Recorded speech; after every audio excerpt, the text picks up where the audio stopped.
I will talk a bit about what is grief, actually, but also tips how to deal with grief. Before I start, I will introduce myself a bit. My name is Chantal Monster van Eck. I came to Aruba, I think, about 8 months ago and started working at Luspaldo. And also, I'm working with the Shoco Wellness Project, which I love doing, by the way. And I'm a psychologist. I've worked with multiple different disorders. Some of the things that I'm specialized in are addiction, trauma, ADHD, and personality disorders. So that's a bit about me. So this is what we're going to talk about today. What is grief? 5 stages of grief. How can we cope with loss? And how can I help others to cope with loss? So we're starting on what is grief. I think most of us, when we think about grief, we immediately think about losing a loved one, losing a person close to us, losing someone in the family. But like you see, I've put down different examples of loss and things you can grieve about. So I think one of the subjects a lot of people do not talk about is, for example, losing an unborn baby, or losing a job can also cause a reaction of grief. Losing a relationship, the person is not dead, but maybe the person is not in your life anymore, or is not in your life in the way you would want to. So these are all examples of losing something, someone. You can also lose a concept. Maybe that's a bit harder to understand for example, or a thing, losing a home, moving away, but feeling grief for missing out on that old place you lived in. So loss is a very broad concept, and grief also maybe more broad than most of us think. And grief can cause different kinds of feeling. Not only sadness, I think that is the most, the first one we think about, sadness, crying. But grief can also cause you to feel anger or lonely, or cause you to ruminate a lot about the person, about things you did, about things you will not be able to do anymore. It can cause helplessness and dissatisfaction. I think a lot of us think about depression. I will come back on that a bit later. It can feel like depression, but it doesn't necessarily have to be a depression when you feel the amount of sadness you feel when you're grieving. It doesn't only cause emotions, but also physical reactions. So you can feel very tired, you can have more headaches than normal, concentration problems, sleeping problems, loss of appetite, or gaining appetite can also be a physical reaction. So I want to introduce you to a video that will tell you a bit more detailed about the physical reactions of grief. So we'll start that right now. When we're grieving a profound loss, we often say we're heartbroken, but it might be more accurate to call it brain broken, given the role the brain plays in grief. As your brain adjusts to the loss of someone you love, you might feel numb, depressed, or foggy. But moving through the stages of grief is natural and healthy. It helps you process your loss and begin to move forward over time. This is Your Brain On, where we explore how the world affects our brains and ourselves. The experience of grief is twofold: the immediate acute pain of the loss, and the months afterward as you mourn.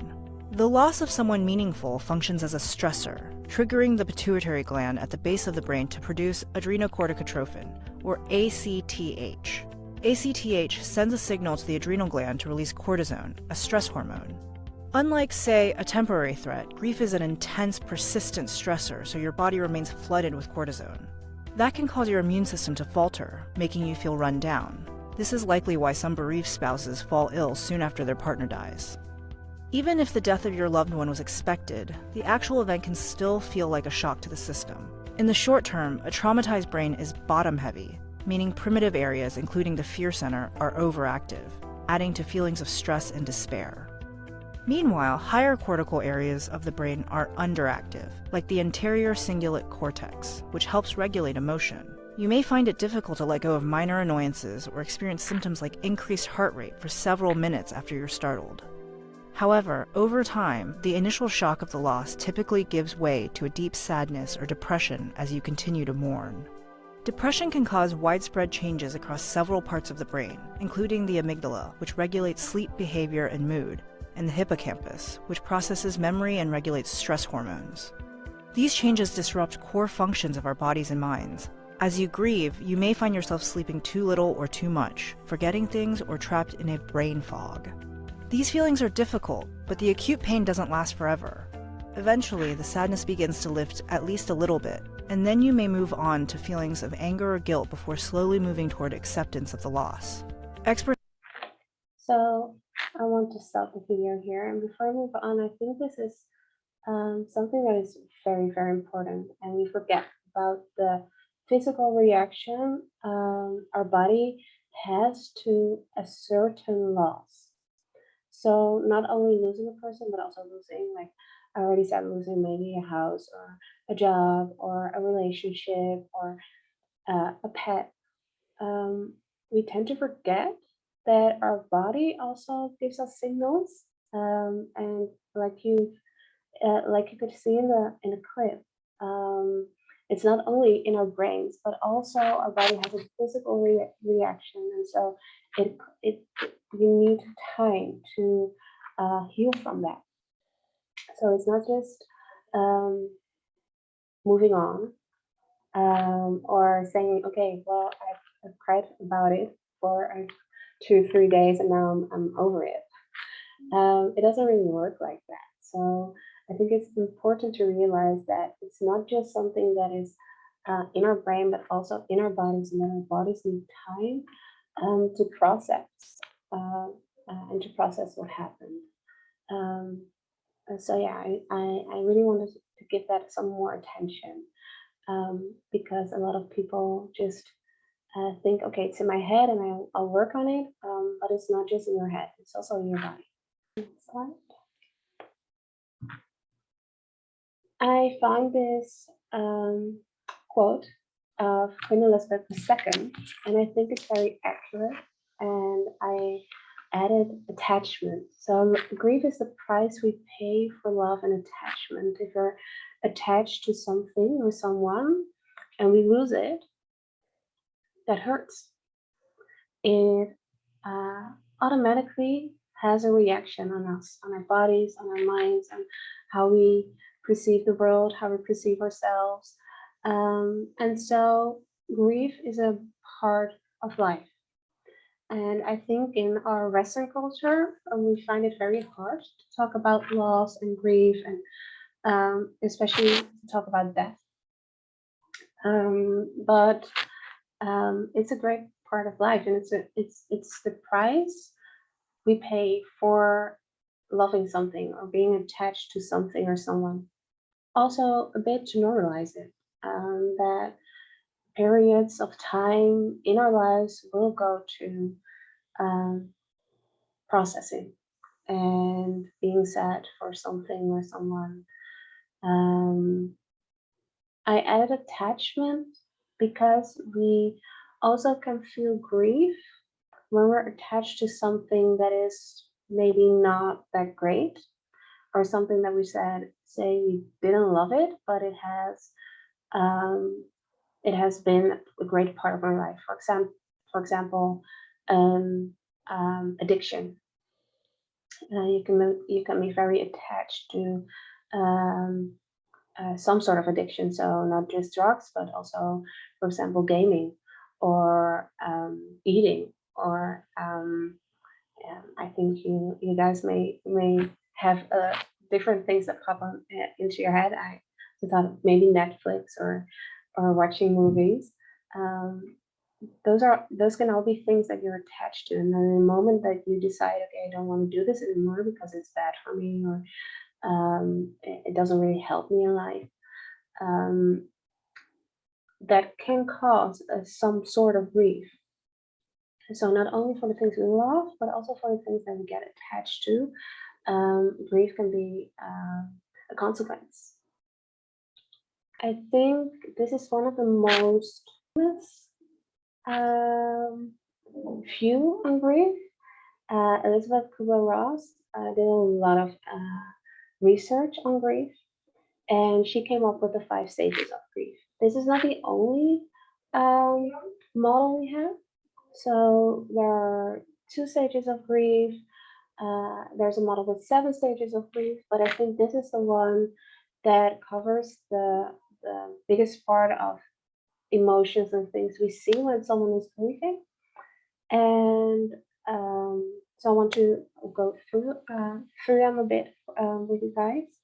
And so if you want to research a bit more about these stages of grief, look for Elizabeth Kubler-Ross. She's not alive anymore, unfortunately, but she wrote a lot of books on this topic. The first one is denial. And denial is actually a defense mechanism that our brain uses to cope with losing something or someone. So it's not only to deny that something has happened. So for example, someone died, and maybe you automatically think, okay, so denial is saying to yourself that that person isn't dead. That can be the case, but denial is also, for example, not dealing with the fact that you lost someone or something. So for example, the person is gone, or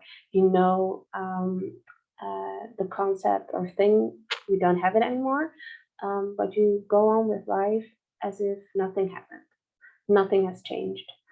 And that's a way to keep on functioning and not giving in to all the emotions that come next. Some people can stay a long time in denial, not wanting to deal with all the other, maybe more difficult emotions that come with grief. How can you see that you're in denial? Maybe because you don't feel anything. I can have clients that say that, hey, something happened to me, I lost a person, or I lost something that I really loved, but I don't feel anything about it. I don't feel sad, I don't feel angry, I don't feel anything. And that's something that makes me think, okay, then maybe we're still in the denial phase. It can also feel like a bad dream, hoping that you someday wake up and that bad thing that happened didn't happen, but it did. So denial is a very normal and healthy stage of grief.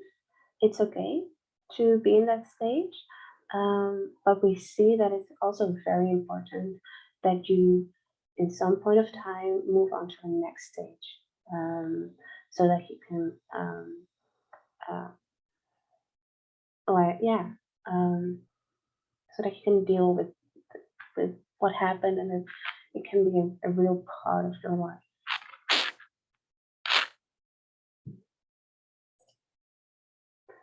Next one is anger. I think that one is very I say that, clear on what that means.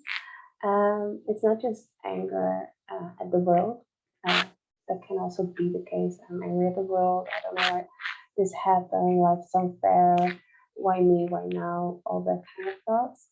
But it can also be an anger that searches for blame. So who can I blame for what happened? Um, uh, and that can lead to guilt, feeling guilty.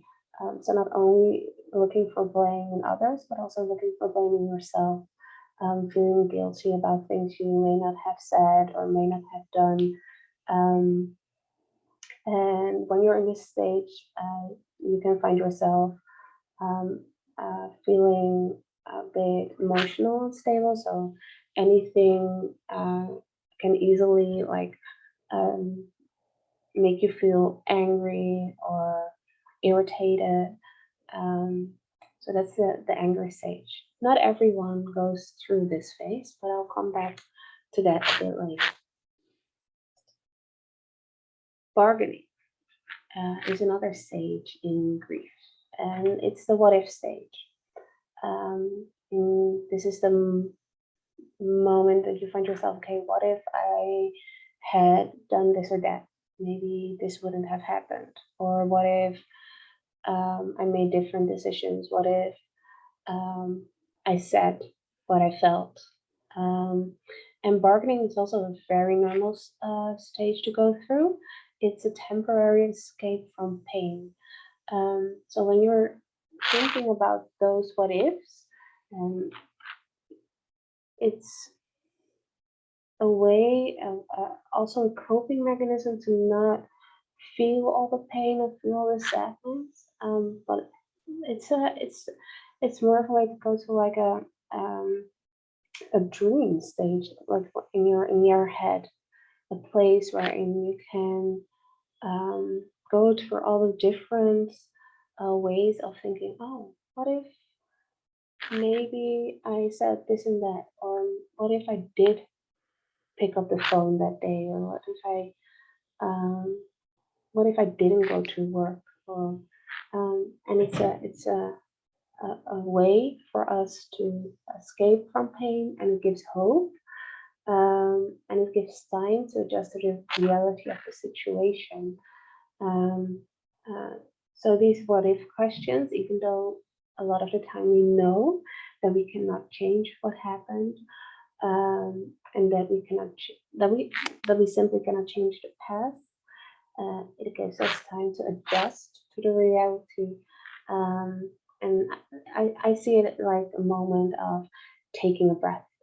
Um, but also bargaining can also be saying, okay, from now on I will do better. From now on I will tell everybody that I love them when I get the chance. Or from now on I'll do this or that. And that's the part that gives hope and also gives you a sneak peek into the future.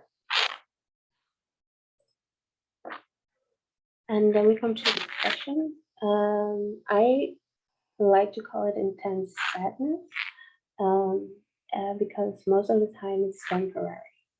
Um, and that's the part where you can feel all the emotions, feel the intense pain of losing someone or something. Maybe have a lot of negative thoughts. Um, Maybe even think I cannot move on from this. I cannot keep on living, or have questions about that. How do I keep on living? How do I keep putting time in the life I have, move on from this moment in time? Um, and you can notice weight loss or gain of appetite. And it's also a phase when we think a lot of about the things that we didn't do or didn't say. And so you can have a lot of regrets and wanting to go back in time and fix that, which is not possible, which adds again to sadness. This is also very, very normal to go through this phase. And therefore, I like to call it intense sadness instead of depression, because depression in my profession as a psychologist is a disorder. But in this case, it's not a disorder. It's a normal uh, um, emotional and physical reaction to what has happened. And I think we all want to come to this phase, the phase of acceptance. And that is the phase where the pain starts getting bearable.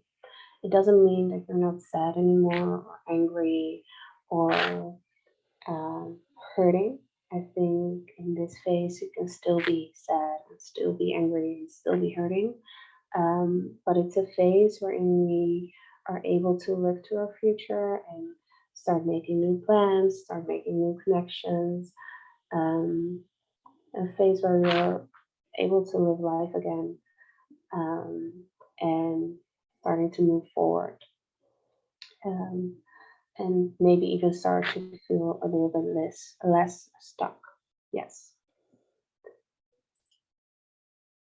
So um, we used to think that the stages of grief were a linear process, so that you would go through the stages in a fixed order, and that you would have to go through all the stages. But I think this picture shows that it's not like that, and maybe some of you recognize that it's a mess. Grief is a mess, and it's okay that it is a mess. And I think it's also very important to realize that you don't have to go through all the stages of grief. So, a personal a story about a client that came in and said, "Okay, I lost my daughter, and I think I have a problem." And I asked, why do you think you have a problem? He said, yeah, I went through almost all of the stages of grief except for anger. I didn't go through the stage of anger. And I asked her, but how do you feel now? Yeah, I feel like I've accepted it. I feel this person also moved forward. He um, began working again. He had a better, how do you say that? He could enjoy things again. But he said, yeah, I didn't go through the phase of anger, and I'm worried that something is wrong with me. Um, and so we talked about that a bit more, and I explained that it's okay not to feel angry. If you feel that you've moved forward, and that you, in some sort of way, can accept what happened, it's okay to not go through that phase of anger if that's not something that is part of your personality. You're not a person that is very uh, um, easily angered. Um, that can be the case, that you don't go through that phase, that you skip it. Um, so I think that's something very important to realize, that you don't have to go through all the phases, and that you can go back and forth. So maybe today you feel angry, and the next day you feel sad, and maybe in a couple of days or a couple of minutes and a couple of hours you feel angry again. So it doesn't follow a specific order. Grief can be a mess. So how can you cope with loss? I think that that is a very personal question. Everybody copes in a different way. Uh, some parts of coping will be loss orientated, and some parts of coping will be recovery orientated. So, for example, confrontation with the loss, realizing that you've lost something or someone, is very loss orientated. And I can imagine that loss orientated part of the process will make you feel more sad or have somewhat more heavier feelings. And then recovery orientated can be taking part in a changing world again. So um, my world has changed because I've lost something, someone, but I'm going to try to participate again. That's more recovery orientated. And between these two can go back and forth. So I'm trying to take part in this changing world again, but then I also feel sad, and I'm searching for meanings and feelings about what I've lost. And on the other side, I can try and do new things again and maybe even enjoy them. So recovery orientated again, and then going back to, oh, I need to let some things go. I'm redefining my relationships because this loss has a meaning for me, and it made me think differently about the relationships that I have or that I don't have. And so you can see that you can go back and forth in loss orientated and recovery orientated. And it's important to go back and forth. I mean, you're not able to go back and forth. It's important to search for a way to be able to do that in your own time, in your own pace. Because for everybody this is different, and for everybody the length of the process is different. But paying attention to both loss orientated and recovery orientated things are very important.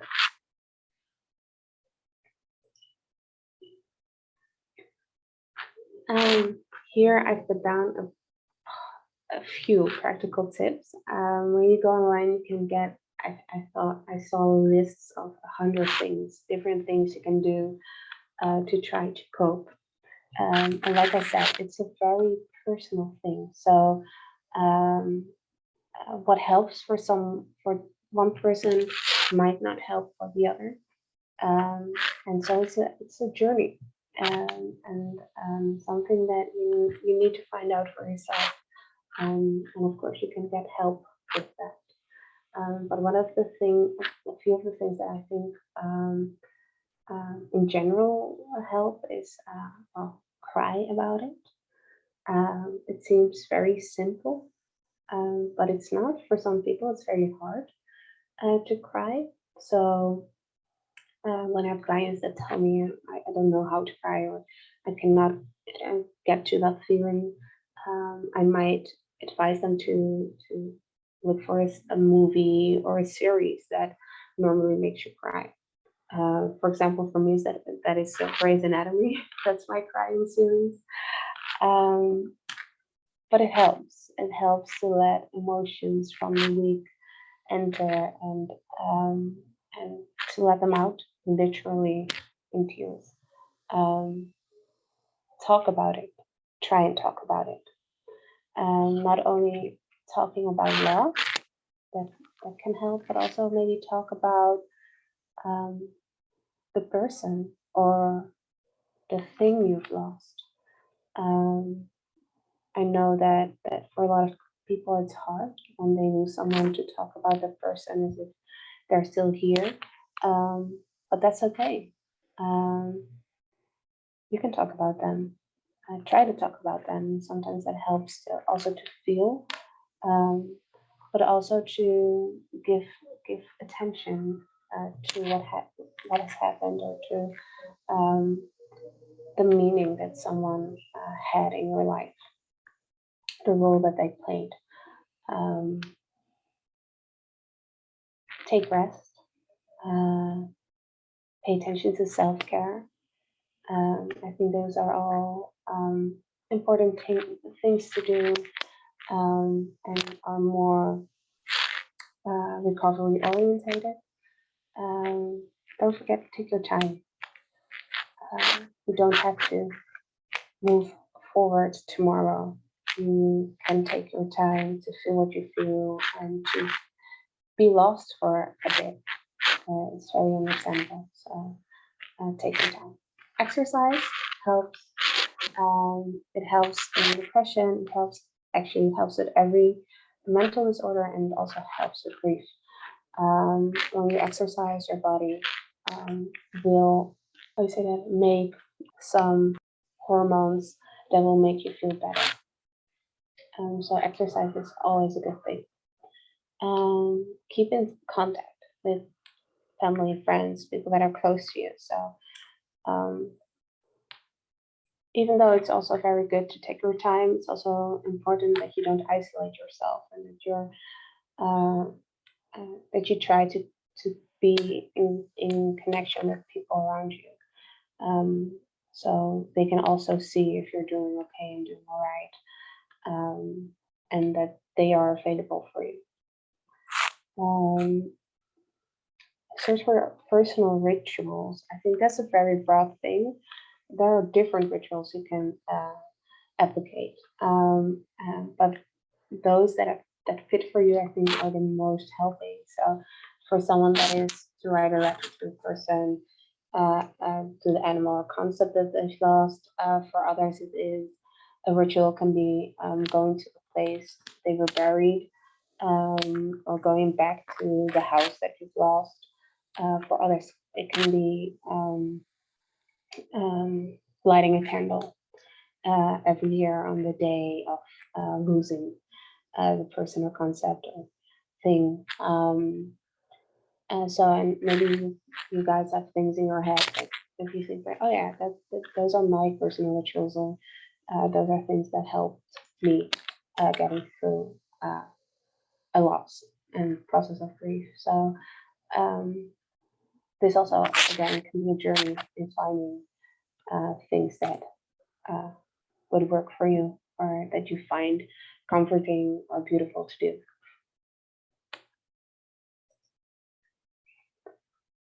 How to help others. Because it's such a personal process, I think it's so important to keep asking questions. And me personally, I didn't go through a lot of loss. I'm thankful that I didn't have to go through a lot of loss. I've lost places, jobs, but I didn't, till now, didn't lose people that are close to me. So I'm very thankful for that. But I have a video where someone who did lose a lot of people um, tells you how she think you can help others.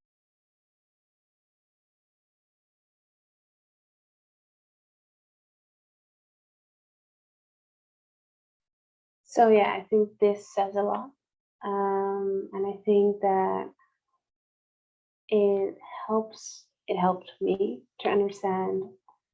Okay, how does a person that is grieving over someone they've lost, because I've never lost someone, feels? What do they need from me? And how can I help them in this process? So I put down three things that I think that I think are very important, and that is avoid rescuing or fixing. I think in the clip you also saw that she said, like, we cannot avoid people grieving. It's part of life. It's part of loving. Someday you will lose something or someone that you've loved. It's part of life, and so um, it's so important to give people the time, space, um, opportunity to feel like they're feeling, to feel what they're feeling, um, and to not judge them for example, the length of their grief. Um, um, like saying something like, "Oh yeah, you've been crying now for 6 months. Get over it." It doesn't work like that. Instead of that, ask questions. What can I do for you? Um, don't force it.